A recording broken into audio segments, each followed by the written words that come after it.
कहानी की शुरुआत में हमें फ्यूचर का वक्त दिखाया जाता है जहां एक अनजान वायरस के कारण मनुष्यों की पॉपुलेशन 2 मिलियन से भी कम रह जाती है और इस वायरस के होने से सभी लोगों की देखने की शक्ति जा चुकी है और जब भी किसी के यहाँ बच्चे का जन्म होता है तो वो भी देख नहीं पाता और इतना समय गुजर जाने के बाद टेक्नोलॉजी की दुनिया बहुत पीछे रह चुकी होती है जिसके कारण लोग आदिवासियों की जिंदगी गुजारते हैं। देखने की शक्ति को इस वक्त सिर्फ एक अंधविश्वास और मिथ समझा जाता था और देखने की शक्ति के बारे में बात करने वाले और इस शक्ति के साथ पैदा होने वाले व्यक्तियों को भी जिंदा जला दिया जाता था।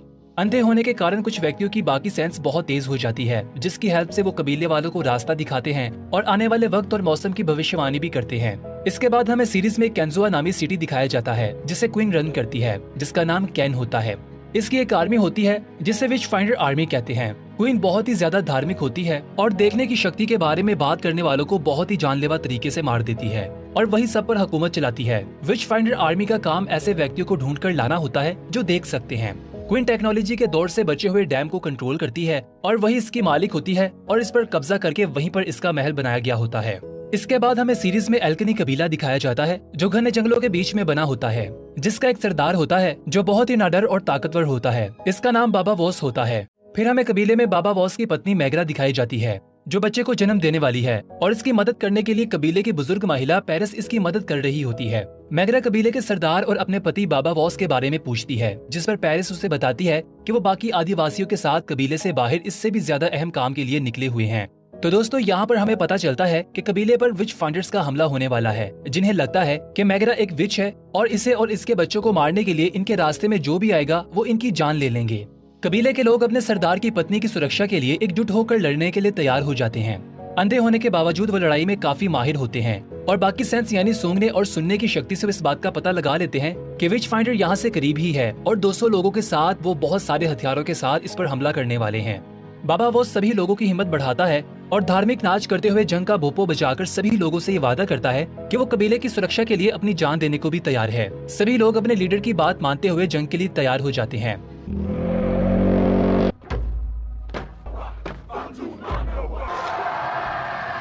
उधर विच फाइंडर का जनरल कबीले के एक व्यक्ति बैक्स को अपने कब्जे में कर लेता है। बैक्स जो कि बाबा वॉस को बिल्कुल भी पसंद नहीं करता क्योंकि बाबा वॉस के हुक्म को मानकर ही कबीले के लोगों ने बैक्स की फैमिली की जान ली थी। अब इसे बदला लेने के कारण वो दुश्मनों की मदद करता है और इन्हें एक ब्रेसलेट देता है जिससे पढ़कर इन्हें ये जानकारी मिलती है कि मैगरा के बच्चों का असली बाप वॉस नहीं बल्कि कोई दूसरा व्यक्ति जर्ला मेडल है। ये नाम पढ़ते ही जनरल काफी ज्यादा शॉक्ड हो जाता है क्योंकि वो जानता है कि जर्ला ही वो एक व्यक्ति है जो अपनी आंखों से देख सकता है और जनरल इसकी खोज में काफी अरसे से लगा हुआ था। अब मैगरा तक पहुंचकर वो जर्ला तक भी पहुंच सकेगा। इस बात का अंदाजा होते ही जनरल काफी ज्यादा एक्साइटेड दिखाई देता है क्योंकि क्वीन के ऑर्डर का पालन करके इससे बहुत फायदा मिल सकता है। जनरल बैक्स को टॉर्चर करके इससे इसके कबीले के लोगों की प्रोटेक्शन का प्लान पूछता है। दूसरी ओर मैगरा एक बच्चे को जन्म देती है लेकिन तभी इसे ये रियलाइज होता है कि इसके पेट में एक और बच्चा है। ये जानते ही पेरिस मैगरा का सी सेक्शन करती है और तभी इसे ये गुड न्यूज मिलती है कि वो एक लड़के और एक लड़की की माँ बन चुकी है। उधर हमें पत्थरों से बनी एक बहुत बड़ी दीवार दिखाई जाती है जिसके पीछे से विच फाइंडर के लोग कबीले के लोगों पर हमला करने के लिए तैयार होते हैं। कबीले के लोग विच फाइंडर की आर्मी का मुकाबला करते हैं और जब इन्हें महसूस होता है कि आर्मी इन पर हावी हो रही है तो वो रस्सी काट देते हैं जिससे बॉर्डर पर लगे पत्थर आर्मी पर गिरने लगते हैं और इसी के कारण विच फाइंडर की आधी आर्मी पत्थरों के नीचे दबकर मर जाती है। लेकिन तभी बाबा वॉस को ये फील होता है कि आर्मी के आधे लोग बच गए हैं जो जनरल के साथ मिलकर तूफान के थम जाने के बाद फिर इन पर हमला करेंगे। इसके बाद हम देखते हैं कि बाबा वॉस अपनी पत्नी और अपने बच्चों से पहली बार मिलता है लेकिन इनके फ्यूचर के बारे में काफी परेशान दिखाई देता है। कबीले के लोग सरदार को इस बात के लिए फोर्स करते हैं कि वो मैगरा और इसके बच्चों को विच फाइंडर्स के हवाले कर दे ताकि कबीले के लोग चैन की जिंदगी जी पाएं। लेकिन बाबा वॉस ऐसा नहीं करता। तभी कबीले के लोग और सरदार के बीच में पेरिस आ जाती है और इन्हें बताती है कि आपस में लड़ने की बजाय हमें एक हिडन रास्ते से एक ब्रिज तक जाना होगा जिसके बारे में कोई भी नहीं जानता और इस ब्रिज को पार करके वो यहाँ से निकल जाएंगे।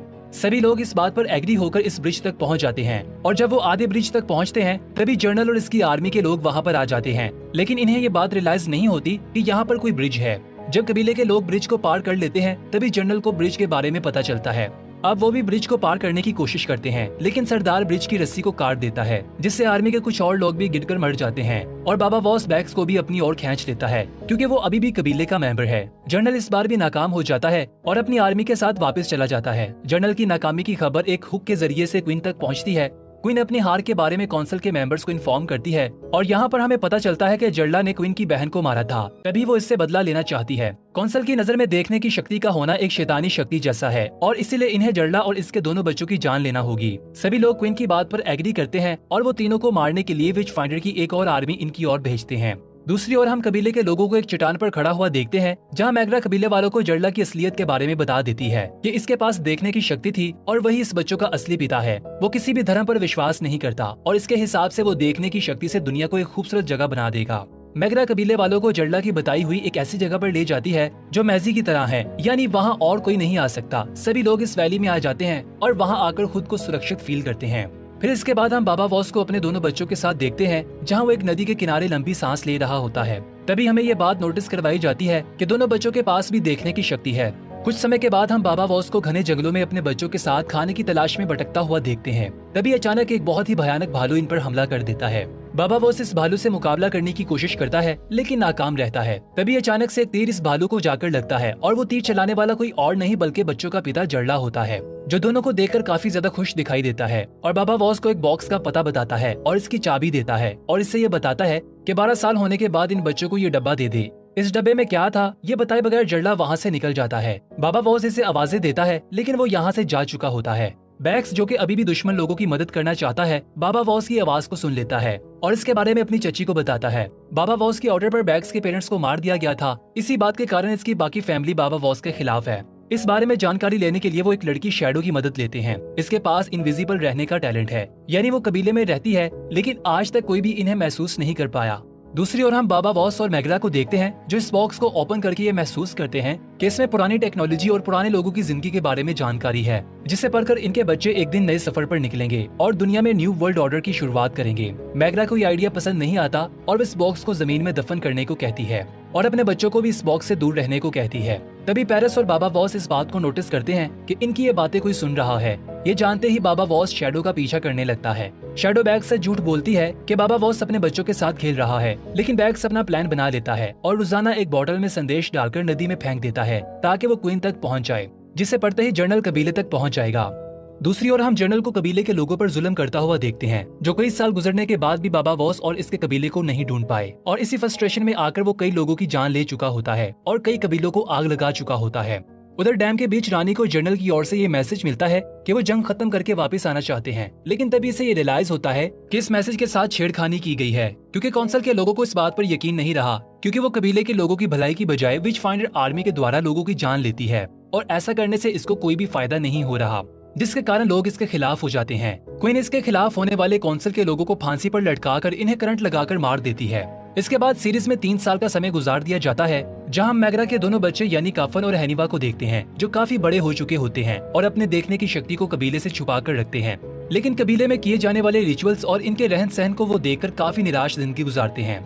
आखिरकार 12 साल का समय गुजर जाता है और वो दोनों बड़े हो जाते हैं। फिर हम मैग्रा और पेरिस को तालाब के किनारे पर बातें करता हुआ देखते हैं, जहां वो डिस्कस करते हैं कि दोनों बच्चों के पिता के बताए हुए रास्ते पर इन्हें चलना चाहिए या फिर नहीं। मैग्रा पेरिस को बताती है कि वो चाहती है कि इसके बच्चे नॉर्मल जिंदगी जिएं, लेकिन पेरिस इसे बताती है कि इसे अपने बच्चों को इनकी जिंदगी का फैसला खुद करने देना चाहिए, ताकि वो हमसे बेहतर जिंदगी जी पाएं और इन्हें बॉक्स दे देना चाहिए। इसके बावजूद रात होते ही पेरिस दोनों बच्चों को बुलाकर इन्हें बुक्स दे देती है, लेकिन वो बुक्स लेने से इनकार कर देते हैं क्योंकि वो अपनी माँ को निराश नहीं करना चाहते। कुछ समय के बाद हम काफिन और हैनिवा को बुक्स के बारे में डिस्कस करता हुआ देखते हैं और इन्हें लगता है कि इन्हें इन बुक्स को पढ़ना चाहिए। बाबा वॉस अपने बच्चों को ये बात करते हुए सुन लेता है और इसके बारे में पेरिस को भी बताता है और मैग्रा से इस बात को सीक्रेट रखने को कहता है, वरना वो किताबों को जला देगी। बाबा वॉस भी यही चाहता है कि बच्चे अपना रास्ता खुद चुने। फिर कुछ महीनों के बाद हम काफिन और हैनिवा को चोरी छुपे बुक्स की पढ़ाई करता हुआ देखते हैं। दोनों अल्फाबेट सीख लेते हैं और सेंटेंस को भी पढ़ने के काबिल हो जाते हैं और इसी तरह इन्हें पास्ट के लोगों की जिंदगी के बारे में जानकारी मिलती है कि वो हमसे कितना एडवांस थे और कैसे जिंदगी गुजारते थे। इसके बाद दूसरी ओर हम देखते हैं कि एक लड़की को नदी के किनारे बैग्स की बेची हुई वो बॉटल मिल जाती है और दूसरी ओर हम जर्नल को क्वीन के पास कई सालों बाद वापस आता हुआ देखते हैं। वो आते ही क्वीन के आगे झुक जाता है और इससे बताता है कि वो हजारों घोड़ों, कई किलो गंदम और बहुत सारा जरूरी सामान लेकर वापस आया है, लेकिन वो जर्ला को नहीं ढूंढ पाया। जर्नल ये जानता है कि इसे मौत की सजा सुनाई जाएगी, लेकिन वो क्वीन को अपनी आखिरी इच्छा बताता है कि मरने के बाद वो वॉरियर के नाम से याद किया जाए। क्वीन इस बात पर एग्री हो जाती है और जर्नल को डैम से कूद जाने को कहती है। जनरल डैम से कूदने ही वाला होता है कि क्वीन के पास बैग्स की भेजी हुई इस बॉटल का संदेश आ जाता है, जिससे क्वीन को दोनों बच्चों और कबीले की हिडन प्लेस के बारे में पता चलता है। क्वीन जनरल को रोक लेती है और इतने सालों बाद अपनी कामना पूरे होने पर वो जनरल को गले लगाकर इमोशनल हो जाती है। दूसरी ओर कबीले में हॉर्न बजता है, जिसे सुनकर सभी एक जगह इकट्ठा हो जाते हैं और काफन और हैनिवा भी वहाँ पर आ जाते हैं, जहाँ सबको पता चलता है कि बैग्स अपनी आंटी के साथ रिलेशन में था, जिसके कारण इनके यहाँ एक ऐसे बच्चे का जन्म होता है जो कि नॉर्मल नहीं होता। यहाँ कबीले वालों के लिए एक नई समस्या खड़ी हो जाती है, क्योंकि कबीले की संख्या बहुत कम रह जाती है, जिसके कारण लोग अपने रिश्तेदारों से ही संबंध बनाने लगते हैं। पेरिस सभी लोगों को ये मशवरा देती है कि इन्हें बाकी कबीले वालों के साथ मिलकर ताल्लुकात बनाने होंगे, ताकि अपने कबीले की संख्या को बढ़ाकर इस प्रॉब्लम को सॉल्व किया जा सके। अपने बच्चों की सुरक्षा के बारे में सोचते हुए सरदार इस फैसले को खतरनाक बताता है, क्योंकि ऐसा करने से क्वीन इन्हें ढूंढ लेगी। लेकिन सभी लोग पेरिस के साथ हो जाते हैं, जिसके कारण बाबा वॉस को अपने बच्चों को छोड़कर अभी कबीले वालों के साथ जाना पड़ता है। अगली सुबह बाबा वॉस, मैग्रा, पेरिस और कबीले वालों के साथ एक फेस्टिवल में भाग लेने के लिए निकलते हैं और रात होते ही वो फेस्टिवल में पहुंच जाते हैं। काफन और हैनिवा भी इनका पीछा करते हुए वहाँ पर आ जाते हैं। तभी दोनों को रियलाइज होता है कि ये कोई फायर फेस्टिवल है, जिसमें वो लोगों को जलाने वाले हैं, क्योंकि इन पर झूठा आरोप है कि वो देख सकते हैं। पादरी फेस्टिवल को शुरू करते हैं और बेकसूर लोगों को आग लगा देते हैं। उन्हें जलता हुआ देखकर कबीले के लोग इसके इर्द गिर्द नाचने लगते हैं और एक दूसरे के साथ मिलन करने लगते हैं। ये देखकर हैनिवा काफी गुस्से में आ जाती है और इन पर चिल्लाती है, जिससे काफन इसे खामोश रहने को कहता है। बाबा वॉस और मैग्रा भी इस फेस्टिवल के बारे में जानकर काफी दुखी नजर आते हैं। पेरिस इन्हें बताती है कि क्वीन के किए जाने वाले रिचुअल्स और इसकी फैलाई गई बातें हर तरफ फैल रही हैं, जिसके कारण लोग मासूम लोगों की जान ले लेते हैं। काफन इस फेस्टिवल से दूर निकल आता है, क्योंकि इसकी हालत खराब होने लगती है। लेकिन इसका सामना एक ऐसे किडनैपर से हो जाता है जो लोगों को बंदी बनाकर बेच देता है। वो काफन को बंदी बना लेता है। काफन को पता चलता है कि वो अकेला नहीं, बल्कि इसके कबीले के और भी बहुत सारे बच्चों को बंदी बना रखा है। फिर हम देखते हैं कि हैनिवा को अपने भाई के गुम हो जाने का पता चलता है और वो अपने पेरेंट्स को इसके बारे में बताती है।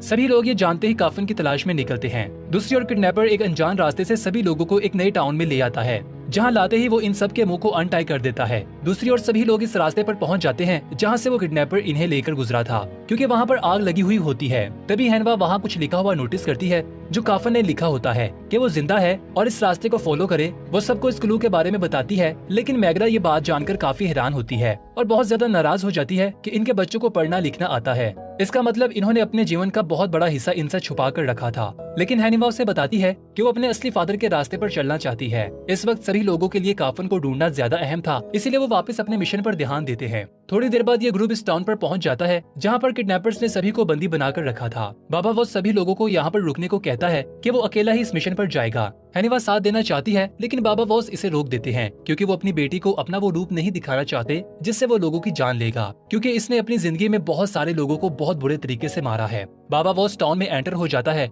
और वहाँ खड़े एक पहरेदार को बंदी बनाकर इसकी जगह पहुँच जाता है, जहाँ किडनैपर ने सभी लोगों को रखा होता है। कफन अपने पिता को देखते ही इसे सिग्नल देता है और इसके बाद बाबा वॉस एक बीस्ट में बदल जाता है, यानी वो बहुत ही जानलेवा तरीके से एक एक करके सभी लोगों की जान लेने लगता है। बाबा वॉस का ये रूप देखकर इसका बेटा भी अपने पिता को एक पल के लिए नहीं पहचानता। इसके बाद आखिर में बाबा वॉस ग्रुप के मेन लीडर पर हमला करता है और आखिर में अपनी तलवार इसके गले में घुसाकर इसकी जान ले लेता है। अपने बेटे काफन को वापस पाकर मैग्रा इसे गले लगाती है, लेकिन तभी उसे वो बात याद आ जाती है कि इसके बच्चों ने इससे झूठ बोला। कबीले में वापस पहुंचते ही हैनिवा और काफन अपनी माँ को बताते हैं कि इन्हें एक न एक दिन अपने पिता के बताए हुए रास्ते पर चलना ही था। इस बार मैग्रा अपने बच्चों को स्वीकार कर लेती है और इन्हें गले लगाती है और बताती है कि वो हमेशा कबीले के मेंबर्स रहेंगे, चाहे वो कहीं भी चले जाएं। उधर बाहर बाबा वॉस को कुत्तों के भौंकने की आवाजें आती है, जिसे सुनकर इसे ये रियलाइज होता है कि जनरल और इसकी आर्मी मैग्रा और इसके बच्चों को लेने के लिए कबीले पर हमला करने वाले हैं। जनरल कबीले के लोगों के करीब पहुंच जाता है और सभी लोगों को अपने कब्जे में कर लेता है। काफन बड़ी चालाकी से बैग्स को बंदी बनाकर अपनी फैमिली को वहां से चोरी छुपे निकालने में कामयाब हो जाता है और सरदार बाबा वॉस अपनी फैमिली के साथ कबीले से अपनी राहें जुदा कर लेता है। लेकिन इनके साथ शैडो भी जाना चाहती है और अपनी माँ से वादा लेकर इनके साथ निकल पड़ती है। बैग्स ने इनके साथ जो कुछ किया, हैनिवा इसके कारण बैग्स की जान लेना चाहती है, लेकिन काफन ऐसा करने की बजाय उसे आजाद कर देता है, उसे ये रियलाइज करवाने के लिए कि इसके असल दुश्मन हम नहीं बल्कि जनरल और क्वीन है। लेकिन इसके बावजूद बैग्स कबीले में वापस जाकर जनरल को बाबा वॉस और इसकी फैमिली के भाग जाने के बारे में बता देता है, जिसके सुनते ही जनरल कबीले वालों के सामने एक घोषणा करता है कि जब तक वो काफन और हैनिवा को इसके हवाले नहीं कर देते, सारे का सारा कबीला विचेस यानी मॉन्स्टर समझा जाएगा और इन्हें सजा दी जाएगी। दूसरी ओर बाबा वॉस की फैमिली नदी के किनारे पहुंच जाते हैं, जहां पर इसने कई साल मेहनत करके एक बोट बनाई होती है, जिसमें सभी लोग बैठ जाते हैं। तभी वहां पर जनरल और इसकी आर्मी के लोग पहुंच जाते हैं। जनरल जर्ला के बच्चों के इतने करीब पहुंचने के बावजूद भी इन्हें पकड़ नहीं पाता, लेकिन ये सोचकर वो हार नहीं मानता और अपनी आर्मी को पानी के अंदर जाने को कहता है। जिनमें से एक व्यक्ति बोट तक आ जाता है। बाबा वॉस इसकी जान ले लेता है, जिससे आर्मी के लोगों को इनकी लोकेशन का पता चल जाता है और इसके बाद वो एक एक करके बोट पर हमला कर देते हैं। इस लड़ाई के बीच हैनवा बैक्स को तीर से निशाना लगाकर मार देती है, जिससे बैक्स जख्मी हो जाता है। लेकिन जनरल गुस्से में आकर इसी तीर की मदद से बैक्स की जान ले लेता है और कश्ती इस तालाब और जनरल से काफी दूर निकल जाती है। इसके बाद जनरल कबीले के लोगों की जान लेने का फैसला करता है और उधर बोट में बैठी पेरिस सभी लोगों को जर्ला का दिया हुआ मैप दिखाती है, जिसके अनुसार इनके पास दो ऑप्शंस है, या तो इस नक्शे को फॉलो करेंगे या वो जंगल से होते हुए एक सेफ जगह पर पहुंच जाएंगे। सभी लोग वोट करते हैं, जिसमें वो मैप को फॉलो करने पर एग्री हो जाते हैं, लेकिन मैगरा इस बात पर एग्री नहीं होती और यहाँ पर कोई भी मैगरा की बात नहीं सुनता। दूसरी ओर क्वीन के पास कौंसिल में सभी लोगों को बाबा वॉस के फिर से बच निकलने की खबर मिल जाती है। सभी लोग क्वीन के खिलाफ हो जाते हैं, क्योंकि वो किंगडम के बारे में सोचने की बजाय धर्म के नाम पर लोगों की जान ले रही होती है। क्वीन ये बात भी रिवील कर देती है कि वो जर्ला से प्रेम करती थी, लेकिन इसने इसे कभी भी भाव नहीं दिया था। कौंसिल के लोग क्वीन पर आरोप लगाते हैं कि वो जज्बात में फैसला करके किंगडम का बहुत ज्यादा नुकसान कर रही है। ये सुनते ही वो वहाँ से चली जाती है, लेकिन बाद में अपने खिलाफ होने वाले कौंसिल मेंबर्स को वो मौत के घाट उतार देती है। उधर ग्रुप की आंखें खुलती हैं और इन्हें रियलाइज होता है कि इनका सभी सामान खो चुका है। इस सामान में वो पोटली भी शामिल है जो मैगरा के पास थी, जो इसने अपने बच्चों को देने के लिए छुपाई होती है। वो इधर उधर ढूंढने की कोशिश करते हैं, लेकिन इन्हें कुछ भी नहीं मिलता। तभी काफन को दूर से एक व्यक्ति इनकी तरफ बढ़ता हुआ दिखाई देता है। दूसरी ओर क्वीन को इसकी असिस्टेंट बताती है कि सारी किंगडम इसके खिलाफ हो गई है और जल्द ही वो इसे तख्त से उतारने वाले हैं और इसे इसके किए की सजा भी मिलेगी। ये जानते ही क्वीन के दिल में बदला लेने की आग जाग जाती है और वो डैम को बंद कर देती है, जिससे पूरा डैम टूटने लगता है। क्वीन अपनी असिस्टेंट के साथ एक बुगी में बैठकर वहाँ से निकल जाती है और डैम टूटने से पूरी रियासत डूब जाती है और यहीं पर सीजन का एंड हो जाता है। अगर आप मूवी का दूसरा पार्ट देखना चाहते हैं तो कमेंट बॉक्स में जरूर बताइएगा।